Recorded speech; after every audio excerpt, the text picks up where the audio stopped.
I'd like to remind you that if you win, you must have a new interview on the Meeple podcast, like the World Champion. Well, in that case, I hope to be back on the Meeple podcast very soon with Tales from the World Championship. I'ma kick back when you fake like that.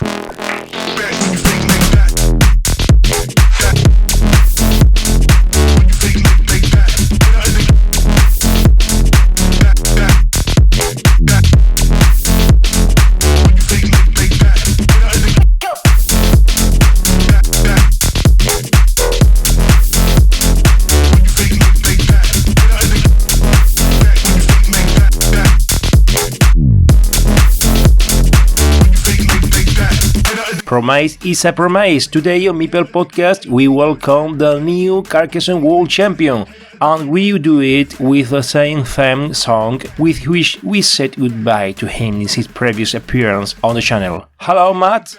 A promise is a promise.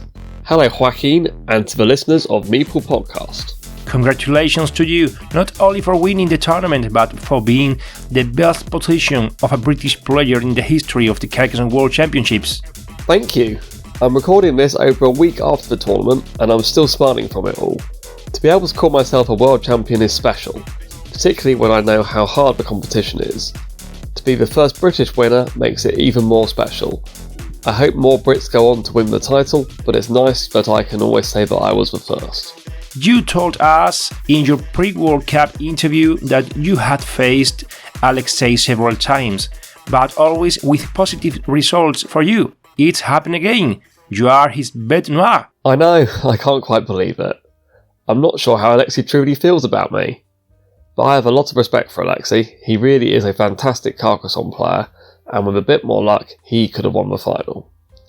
Interestingly, Alexei contacted me a couple of weeks before the tournament to suggest we met up for some face-to-face practice. We ended up meeting in my town of Watford on the Sunday before the tournament. We had a good chat about all things Carcassonne and played 3 games. Alexei won the first by a point, I won the second after taking some risks that paid off, and the third was a bit one-sided as Alexei had a great start with good tiles.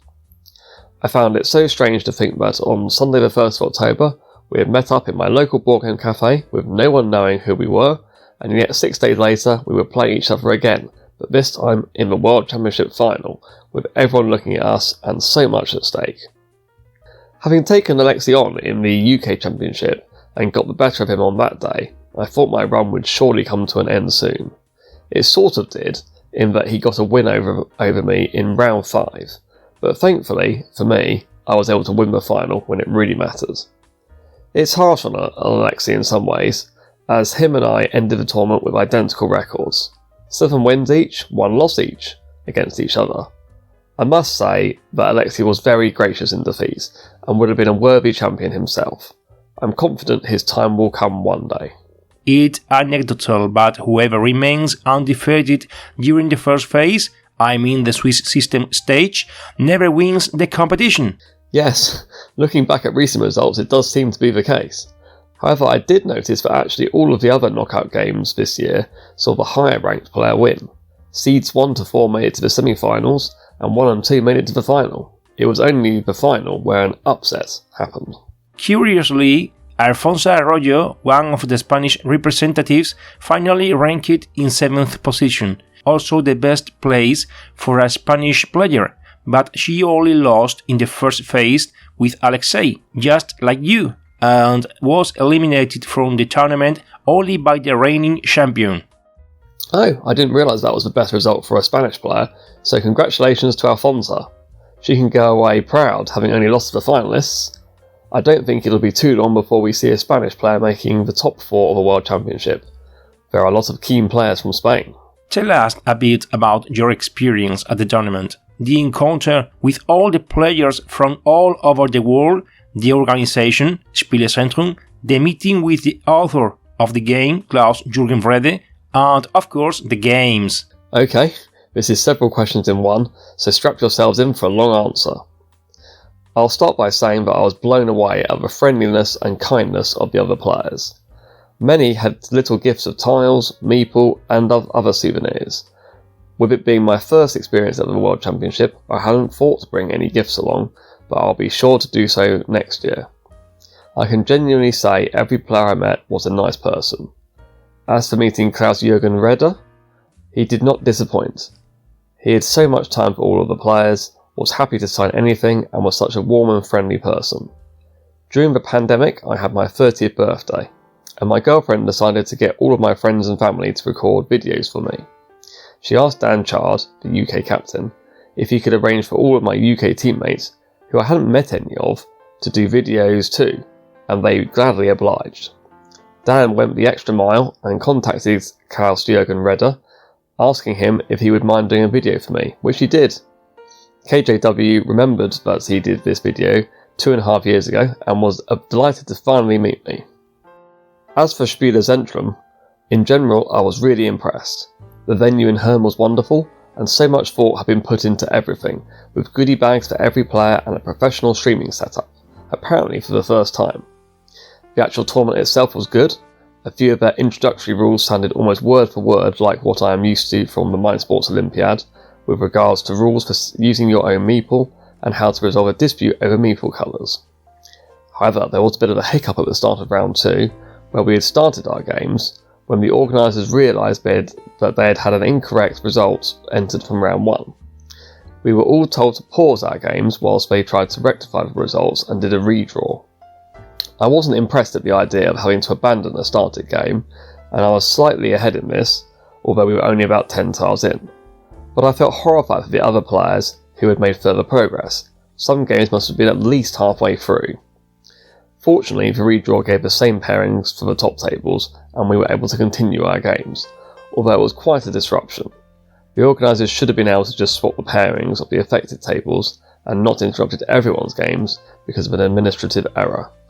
But I'll conclude by thanking Thomas Moder for the wonderful job he did overall. He had clearly put a lot of energy into the day, and it was great to meet him after numerous emails.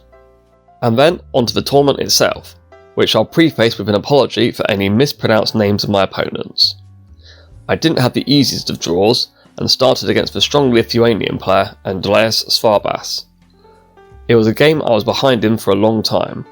In the end, the decision on when to use our last meeples was critical. I was able to take a 9-point farm, which Andreas had previously turned down, and it proved decisive.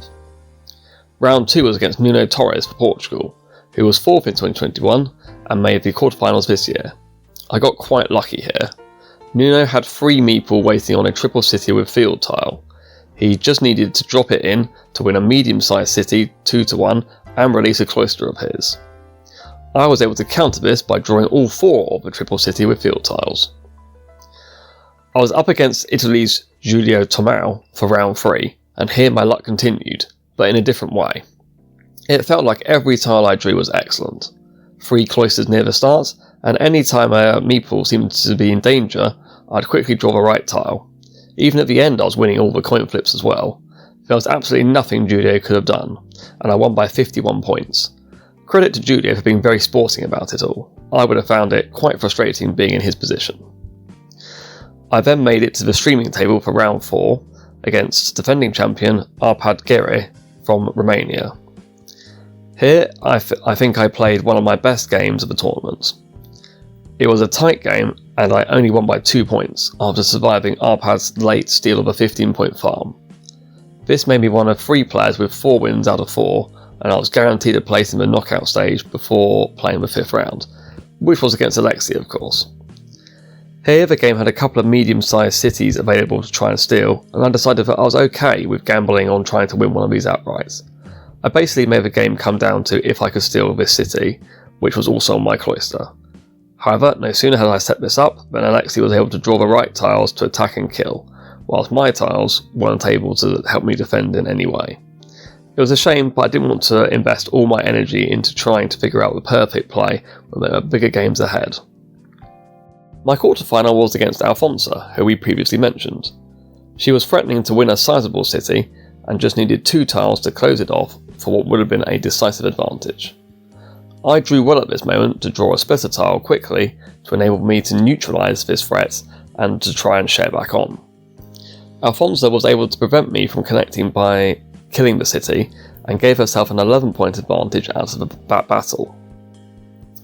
I scored well from 2 cloisters in the second half of the game, which I didn't complete, but Alfonso spent a lot of time trying to block, and I managed to complete a medium-sized city of my own right at the end, which ensured my progress to the semi-final, although I may have had it anyway. For the semi-final, I was up against the Dutch player Patrick Beckenert. We got a lot of meeples tangled up but neutralised in city fights that were never going to complete or amount to anything. I think it was 3 meeples each early on and 4 by the end.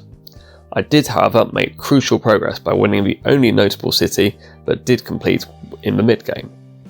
I thought this might put me well ahead, but realised it merely gave me a small advantage, as Patrick had scored better from a cloister and some roads.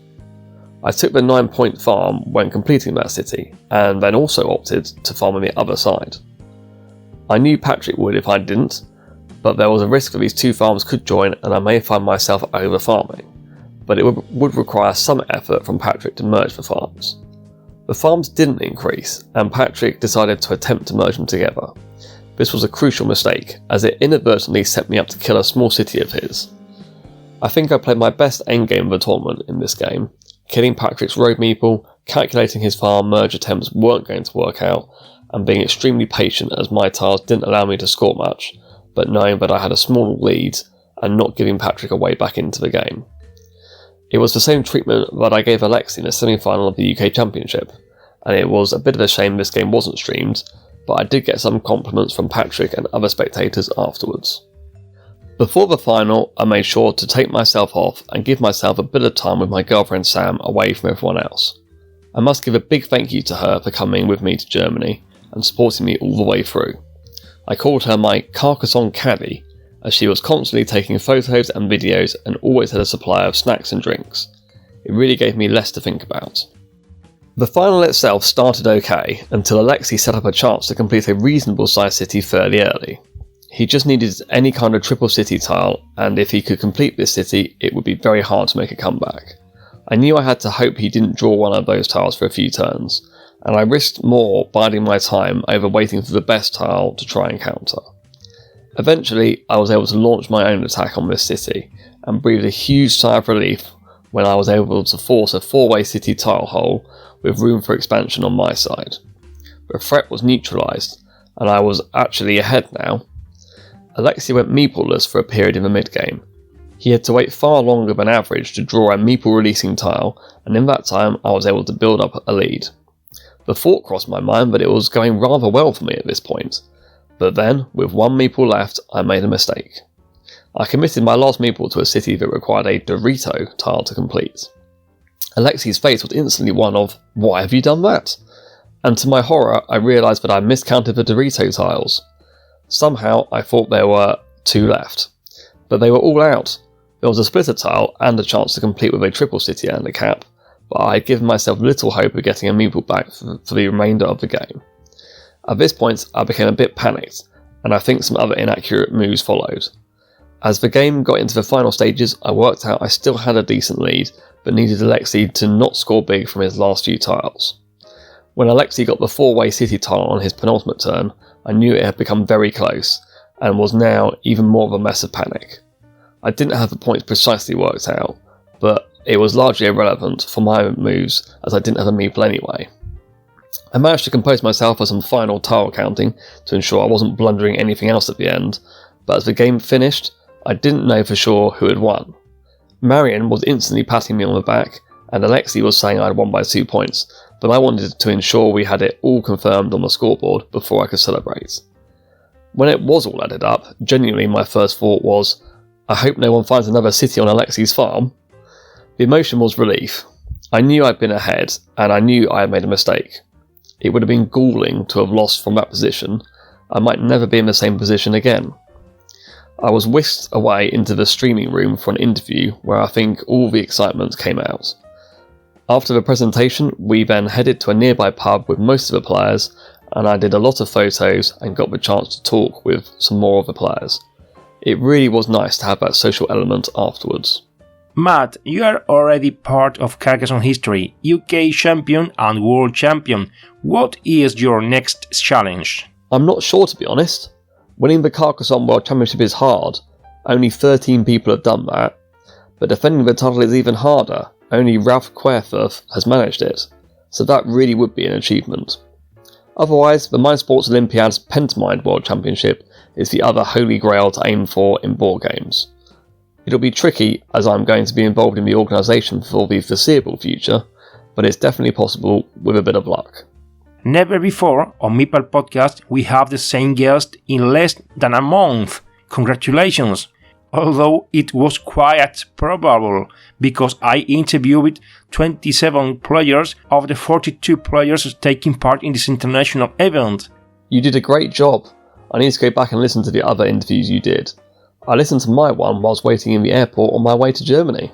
Matt Tucker, you have made history. Thanks for coming back to the channel. I hope we'll meet next year, because I'm planning to go to Germany in 2024 and you must be there defending the title. Oh, brilliant. Well, I will definitely be there in 2024, so it'll be great to meet you. A Carcassonne here to all the audience. See you in the next episode.